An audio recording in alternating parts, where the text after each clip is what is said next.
नमस्कार, भारत की बात में आपका स्वागत है। मैं हूं रोहित सिंह सावल, भारत का हूं, भारत की बात करता हूं। लोकसभा चुनाव में अब सिर्फ 80 दिन बचे हैं, लेकिन सत्ता पक्ष और विपक्ष के पास काम बहुत ज्यादा है। दोनों को अपनी अपनी जीत की रणनीति भी बनानी है, इसलिए दोस्त खोजे जा रहे हैं, संधियां हो रही हैं। इसी सिलसिले में इंडिया अलायंस की बैठक भी हुई और इस बैठक में कई फैसले भी हुए, जिसकी खूब चर्चा हो रही है। लेकिन इस बैठक के कुछ ही देर बाद दिल्ली में एक और बैठक हुई, जिसने सुर्खियां तो नहीं बटोरी, लेकिन इस मीटिंग के बाद एक अलग तरह की सियासी सुगबुगाहट शुरू हो गई। दरअसल यह बैठक बहुत अहम है। इसका सेंटर बना लुटियंस दिल्ली में जनपथ पर बंगला नंबर 6। यह बंगला एनसीपी अध्यक्ष शरद पवार का है। यह बैठक इसी बंगले में हुई, जिसमें खुद शरद पवार थे, उनकी बेटी सुप्रिया सूले थी, उनकी पार्टी के कुछ नेता थे।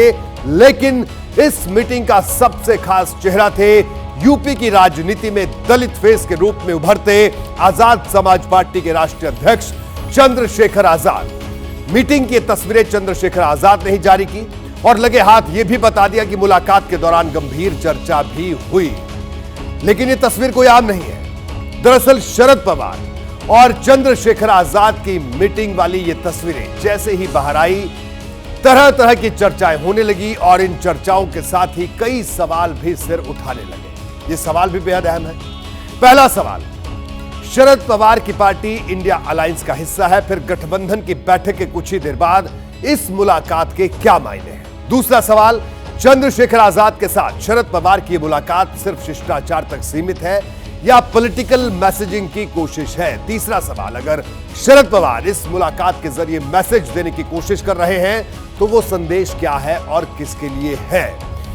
एक और अहम बात भी मैं यहां आपको बता दूं, महाराष्ट्र में भी दलित आबादी अच्छी खासी है, उसको भी संदेश देने की कोशिश हो सकती है। 2024 के लोकसभा चुनाव को लेकर जिस तरह देश की राजनीति हर पल रंग बदल रही है, उसके हिसाब से देखें तो सवाल काफी बड़े हैं।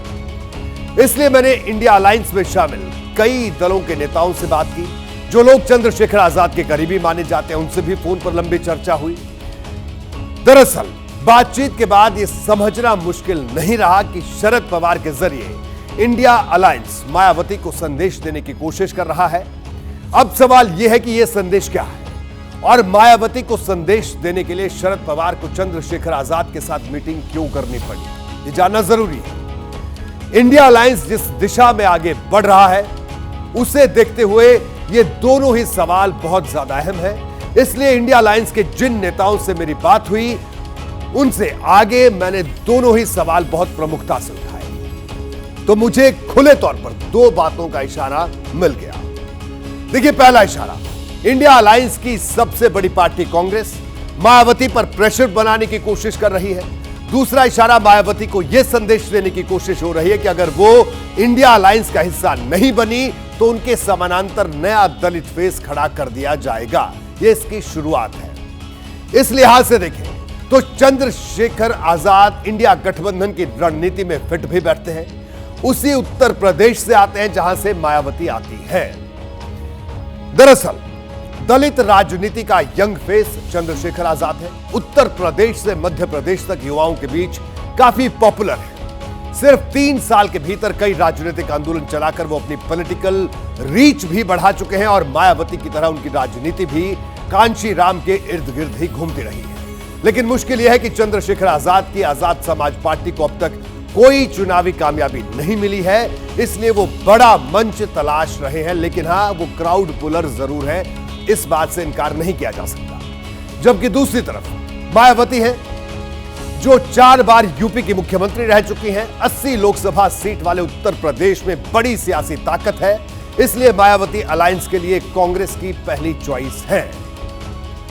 लोकसभा और विधानसभा के मामले में मायावती भले ही पिछड़ती रही या दिखी हो, लेकिन वो आज भी यूपी में दलित राजनीति का सबसे बड़ा चेहरा है। उत्तर प्रदेश में 21% दलित वोटर में 11% जाटव है।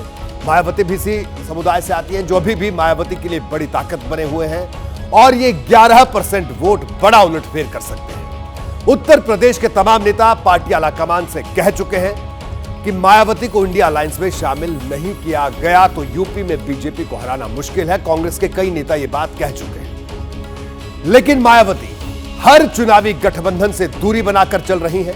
वो ना तो इंडिया अलायंस के जुड़ने को तैयार दिख रही हैं और ना ही उन्हें एनडीए से जुड़ने की कोई इच्छा अभी तक दिखाई है। सवाल यह है कि अगर इंडिया अलायंस वाकई प्रेशर पॉलिटिक्स भी कर रहा है तो उसका क्या और कितना असर होगा, यह जानना बेहद जरूरी है।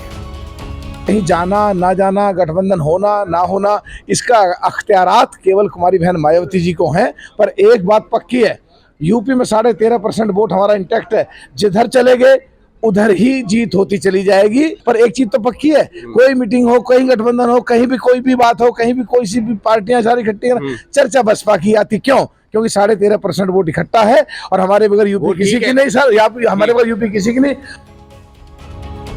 तो आपने सुना बसपा के सांसद को।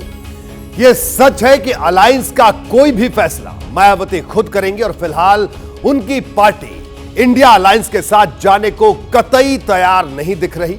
लेकिन राजनीतिक संभावनाओं का खेल है। कल को मायावती का इरादा बदल भी सकता है। लेकिन समाजवादी पार्टी साफ साफ कह चुकी है कि अगर बीएसपी इंडिया अलायंस में शामिल हुई तो सपा के रास्ते अलग हो जाएंगे। समाजवादी पार्टी और बीएसपी के बीच सियासी अदावत की वजह क्या है, यह जानना भी जरूरी है। दरअसल बीएसपी और एसपी के बीच 1993 और 2019 में यानी 2 बार गठबंधन हो चुका है। दोनों बार गठबंधन तोड़ने का ऐलान बीएसपी की तरफ से किया गया। हर गठबंधन के बाद एसपी और बीएसपी ने एक दूसरे को वोट ट्रांसफर नहीं होने के आरोप भी लगाए, जो जगजाहिर है। शायद यही वजह है कि समाजवादी पार्टी फिलहाल बीएसपी के साथ किसी गठबंधन में शामिल होने को तैयार नजर नहीं आती। उसके नेता बीएसपी को बीजेपी का साथी बता रहे हैं। देखिए, बीएसपी ने हमेशा बीजेपी का साथ दिया है और अब तो इस हद तक हो गया है कि वो बीजेपी की बी टीम मानी जाती है। पार्लियामेंट के अंदर जितने बिल पास हुए उसमें बीजेपी का साथ दिया इन लोगों ने, खासतौर से वो बिल जो मुसलमानों को इफेक्ट करते हैं। तो इन हालात में हम कैसे उनके साथ अलायंस कर सकते हैं? सपा, कांग्रेस और आरएलडी बहुत मजबूत गठबंधन में है और उस साथ हम सब लोग चुनाव लड़ेंगे। देखिए, यह सच है कि अखिलेश यादव और मायावती अभी नदी के 2 किनारों की तरह नजर आ रहे हैं। लेकिन यूपी की 80 लोकसभा सीटों पर बीजेपी को परास्त करने की रणनीति बना रही कांग्रेस के पास कुछ आंकड़े हैं जो बता रहे हैं कि समाजवादी पार्टी हो या बीएसपी, इन दोनों में से एक ने भी इंडिया अलायंस से अलग रहकर चुनाव लड़ा तो बीजेपी को हराना मुश्किल होगा। इसके पीछे 59 सीटों का गणित क्या है, जरा उस गणित को समझिए। उत्तर प्रदेश में लोकसभा की 80 में से 17 सीटें दलितों के लिए आरक्षित हैं, जबकि करीब 42 सीटें ऐसी हैं जहां हार जीत में दलित वोटर बड़ी भूमिका निभाते हैं। और इस बात से इनकार नहीं किया जा सकता, ये जिसके पाले में जाएंगे उससे बड़ा फायदा पहुंचाएंगे। बीजेपी इसका उदाहरण है, जिसने पिछले 2 लोकसभा चुनाव में इन सीटों पर शानदार प्रदर्शन किया। इंडिया गठबंधन को लग रहा है कि अगर समाजवादी पार्टी और बीएसपी उसके साथ आ जाएं तो इस बार गेम पलट भी सकता है। बसपा यानी मायावती के बगैर उत्तर प्रदेश में इंडिया गठबंधन को कभी सोचना भी नहीं चाहिए कि भारतीय जनता पार्टी को पराजित कर सकती है। उत्तर प्रदेश जैसे बड़े राज्य में भारतीय जनता पार्टी से मुकाबला करना है तो इंडिया गठबंधन को मायावती को साथ लेना ही होगा। कांग्रेस जरूर चाहती है कि किसी तरीके से बीएसपी इस गठबंधन में जुड़ जाए ताकि उसका इन दोनों का मिलकर दबाव समाजवादी पार्टी पर रहे और समाजवादी पार्टी जो अभी तक 65 सीटों पे मिनिमम लड़ने की बात कर रही है उस पर थोड़ा दबाव डाला जा सकता है। 2022 के चुनावों को देखें, 32% समाजवादी पार्टी, 13% बसपा, 2% कांग्रेस और 12% दूसरी छोटी पार्टियां मिलकर भाजपा के लिए बहुत बड़ी मुश्किल पैदा कर सकती हैं। भाजपा बेशक बहुत अच्छी स्थिति में उत्तर प्रदेश में है, लेकिन फिर भी उसका मत प्रतिशत सिर्फ 42% है और अगर ये सब लोग एक फ्रंट पर आते हैं तो यकीनन भाजपा के लिए ये मुसीबत हो। देखिए, यूपी में बीजेपी के खिलाफ इसी समीकरण को साधने के लिए कांग्रेस बीएसपी को साथ लाने की कोशिश में जुटी है। मायावती को चंद्रशेखर आजाद के तौर पर एक नया दलित फेस खड़ा करने का संदेश देकर प्रेशर बनाने की कोशिश भी हो रही है। लेकिन मायावती ने जिस अंदाज में राजनीति की है, जिस तरह का उनका सियासी मिजाज रहा है, उसे देखते हुए यह मानना मुश्किल है कि दबाव की राजनीति उन पर कोई असर दिखा पाएगी।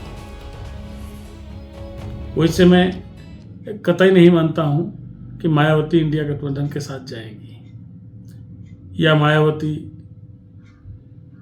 भाजपा के साथ आएंगी। मायावती अकेले चुनाव लड़ेंगी, उसी की रणनीति में लगी हुई हैं। राजनीति में ना तो कोई परमानेंट दोस्त होता है ना दुश्मन। अब मायावती आगे चलकर क्या फैसला लेती हैं और अखिलेश यादव कौन सी राह चुनते हैं, यह तय होने में ज्यादा वक्त नहीं लगने वाला, क्योंकि चुनाव सर पर है और फैसले अवसर को देखकर लिए जाते हैं।